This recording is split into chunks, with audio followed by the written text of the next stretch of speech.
Han Xinlin is always happy to see the winter arrive each year. Winter marks the start of a 6-month period in which he will look after swans who come to live on a wetland in North China's Xinjiang Uygur Autonomous Region, where Han lives.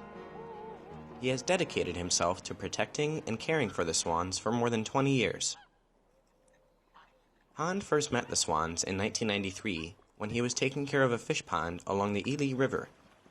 That year, 5 mute swans, a nationally protected animal, came to a wetland near the river in front of his house. Han decided to feed the animals for a couple days.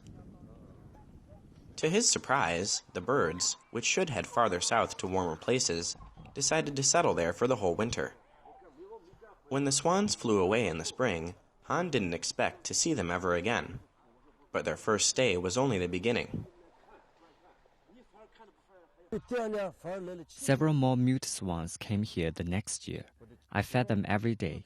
They left in the spring, but in winter they returned again. I thought they were very interesting and smart.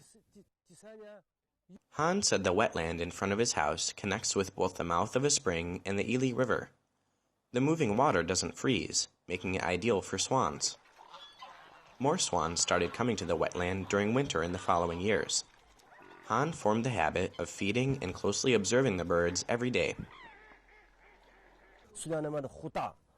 The total water area in Central Asia is very large, so the swans seldom meet people. When they first came here, they were very timid. Every time they saw people, they would stretch their necks as high as possible. But there are lots of people around this place. I thought if we scared them away, they might never land here again.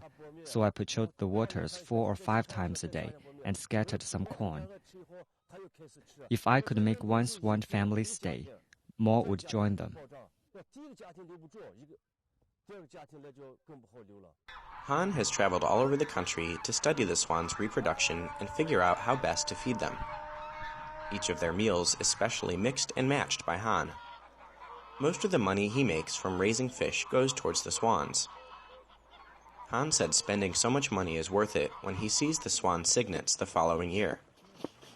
The swans have become more comfortable around people and will swim more closely to them now. Many tourists now come here to see the swans up close for themselves. I like to see them getting bath in the morning. After breakfast, they wash themselves and play. It's quite lovely to see. Han's caring touch has brought many swans to the wetland. Over 200 swans now spend winter in the area every year. One swan couple has been visiting Han for 17 years. They came during one afternoon this winter. Once they landed on the water, I called to them and they came to me as quickly as helicopters. I fed them some corn. I think they love me as well. Han said the couple brings cygnets every year when they return. This winter, they brought 8 little ones. There is the swan couple. The one in the back is the male, and the one in the front is the female. The swans in gray are their babies.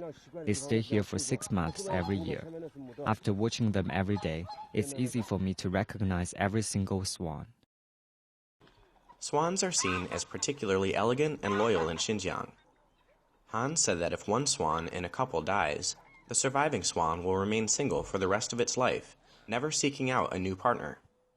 Han has formed a deep emotional bond with the swans. He said he feels quite sad when he sees people trying to hunt them. He saved one such swan in May 2014 after it was hurt by a hanging net, a type of trap that is often used by hunters. The swan could neither walk or fly at that time.